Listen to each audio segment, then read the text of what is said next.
ٹھیک ہے، اس لیے ہماری کوشش ہوگی کہ ہم وہی چیزیں ڈسکس کریں گے جس کا تعلق ہمارے اعتقادات، ہمارے عبادات، ہمارے معاملات، ہمارے اخلاقیات، جو ہم پر بحیثیت انسان اور بحیثیت مسلمان جو ہماری ذمہ داری ہے، ہم ان چیزوں کو ڈسکس کریں گے تاکہ ہم ایک پریکٹس کی طرف آ جائیں، ایک عملی مسلمان ہونے کی طرف آ جائیں، ہمارا فکر و عمل، ہمارا طرز زندگی وہ قرآن و سنت کے سانچے میں ڈالے۔ تو اس لیے کوئی بھی اس نقطۂ نظر سے یہ باتیں نہ سنیں کہ وہ سمجھے کہ شاید میں کوئی ان کو علمی نقطے اور فلسفیانہ کوئی گفتگو اور کوئی عالمانہ شان سے کوئی وہ پبلک کا کنسرن ہی نہیں ہے۔ وہ علمی باتیں علمی کتابوں کے اندر، علمی ماحول میں، علماء کی حد تک وہ سب ٹھیک ہے، وہ تو ہو رہی ہیں، جب سے 1400 سال سے چل رہی ہیں، بے شمار تفاصیر لکھی گئی ہیں، ابھی بھی لکھی جا رہی ہیں، قیامت تک لکھی جائیں گی، ظاہر ہے اس کے اصول اور قوانین اور قواعد الگ ہیں، اور اس کے لیے جن جن شرائط کی موجودگی جو ہے وہ لازم ہے، وہ سب چیزیں اسی حوالے سے ہیں، اور قرآن مجید کو سمجھنا ہے اور اس پر عمل کرنا ہے ایک سادہ طریقے سے، اس کا اس عالمانہ اس کے ساتھ ظاہر ہے کوئی وہ نہیں ہے۔ ایک پبلک، ایک مسلمان، ایک انسان وہ جسٹ قرآن کو سمجھنا چاہتا ہے کہ مجھ سے قرآن کا مطالبہ کیا ہے، قرآن مجھے کیا بتانا چاہتا ہے۔ جو میں نے کہا جو ایک حقیقت کو قرآن کو سمجھنے سے پہلے ایک حقیقت کو ایکسیپٹ کرنا ضروری ہے، وہ کیا ہے؟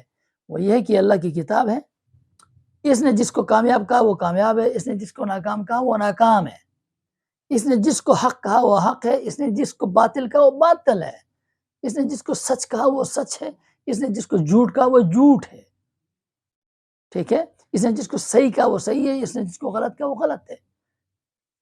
یہ جو ایک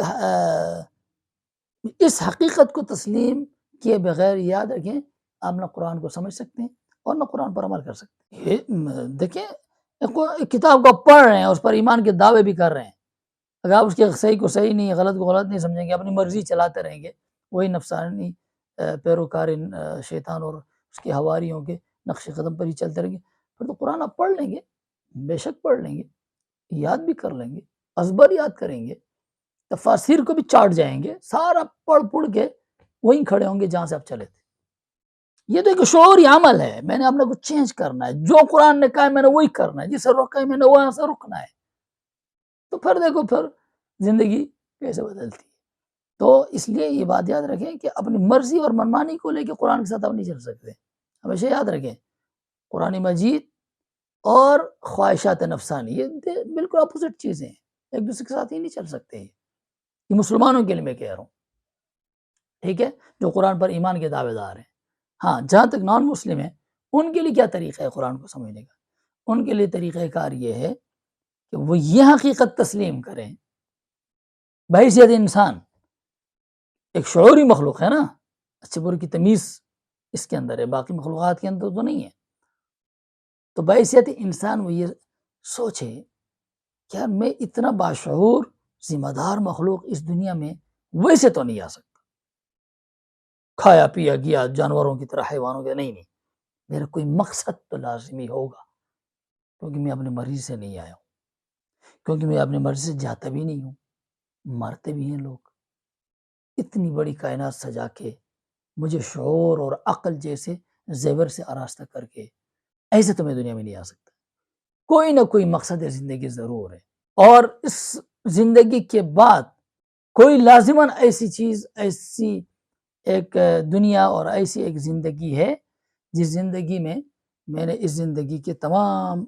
جو میں نے حرکتیں کی ہیں، جو اعمال ہیں، میری زندگی کے جتنے بھی لمحات ہیں ان کا میں نے حساب دینا ہے۔ بحیثیت انسان میں سوچوں، دنیا میں بھی بہت ساری چیزیں ایسی ہیں، اگر میں بحیثیت انسان نہ سوچوں تو پھر تو ظلم نہیں ہے، انصاف نہیں ہے، صحیح نہیں ہے، غلط نہیں ہے، لیکن کافر بھی یہ سمجھتا ہے کہ ایسا نہیں ہے، بہت ساری چیزیں میں جو ہم آئین اور قانون اور ریاست کے معاملات اور قوانین بناتے ہیں، آخر وہاں کیا ہے، یہ صحیح ہے یہ غلط ہے، اس کو ہونا چاہیے اس کو نہیں ہونا چاہیے، یہ ظلم ہے، انصاف کرتے ہیں نا، جنگل کی طرح تو نہیں رہتے، اور جہاں قانون نہیں اور جنگل ہے تو وہاں دیکھیں حالات کیا ہوتے ہیں، جہاں لا اینڈ آرڈر ہے وہاں کے حالات کتنے مختلف ہوتے ہیں.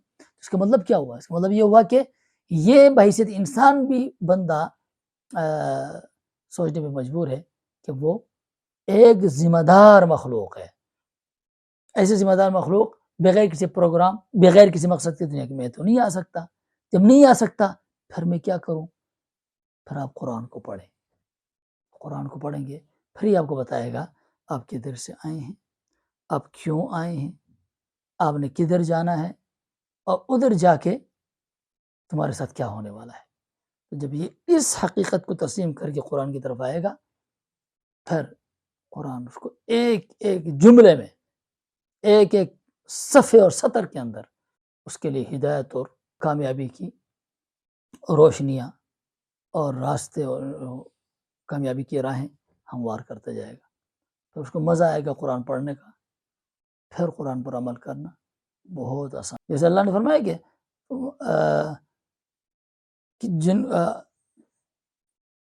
من یرید اللہ ان یہدیہ یشرح صدرہ للاسلام.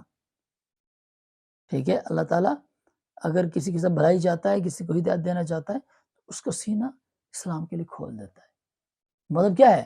اسلام فطرت کی آواز ہے، یہ انسان کے اندر کی آواز ہے. بحیثیت انسان جب تک اس کی فطرت مسخ نہ ہوئی ہو، عقل سلیم زندہ ہو، اور ہر عمل دل کہتا ہے کہ یار ایسے ہی ہونا چاہیے. جو اسلام بتاتا ہے فطرت بھی یہی آواز لگاتی کہ ہاں یہی ہونی چاہیے. اس لیے اس کے لیے عمل کرنا آسان ہوتا ہے. ٹھیک ہے، لیکن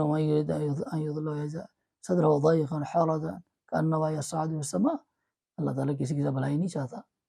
مطلب یہ ہے کہ ایک آدمی اگر اپنی خواہشات نفسانی کی گرداب سے باہر نہیں نکلنا چاہتا، ٹھیک ہے، وہ شیطان اور نفس کا غلام ہی رہنا چاہتا ہے، اس کے لیے تو اسلام کے ایک حکم پر بھی عمل کرنا اتنا مشکل ہے جیسے کوئی اس کو پہاڑ پہ چڑھا رہا ہو، پہاڑ پہ چڑھنے کے لیے کہہ رہا ہو، آسمانوں پہ چڑھنے کے لیے کہہ رہا ہو، تو اس کے لیے اتنا مشکل ہو جائے گا. دو انسان ہیں، دونوں کے شعوری فرق کی وجہ سے اسلام پر عمل کرنا آسان اور مشکل کس طرح ہو رہا ہے، کیوں ہو رہا ہے؟ اس کی وجہ یہی ہے کہ ایک انسان نے حقیقت کو تسلیم کر کے قرآن کو ہاتھوں میں اٹھا لیا، اور ایک انسان وہ حقیقت کو تسلیم کرنے کے لیے تیار نہیں ہوتا. تو ایسے لوگوں کا تو ظاہر کوئی علاج نہیں ہے. ان کے لیے پھر اللہ نے اور سسٹم بنایا ہوا ہے. تو وہاں جا کے پھر اللہ فرمائے گا اب بتاؤ سمجھائے گی نہیں آیا، اب تمہیں سمجھ آ رہی کہ نہیں آ رہی؟ ہاں فکشفنا عنک غطاءک فبصرک اليوم حدید. آج تمہاری آنکھیں کیسی کھلی ہوئی ہیں، ہاں سارے پردے ہٹ گئے، اب نظر آ رہا ہے. تو وہ بھی تو ہونا ہی ہے نا. اس لیے یاد رکھیں، آج اس حقیقت کو تسلیم کریں گے ان تمام تباہیوں سے بچیں گے. نہیں تسلیم کریں گے اس حقیقت کو تو پھر تسلیم کرنا ہی کرنا ہے، آج نہیں تو کل کریں گے.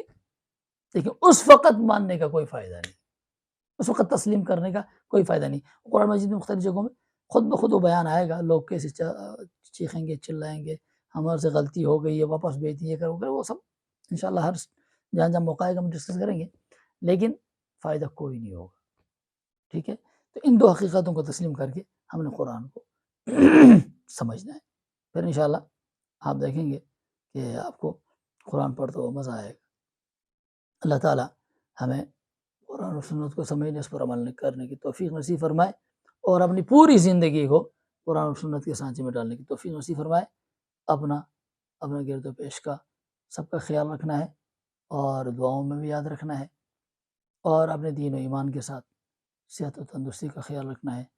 اور ابھی چونکہ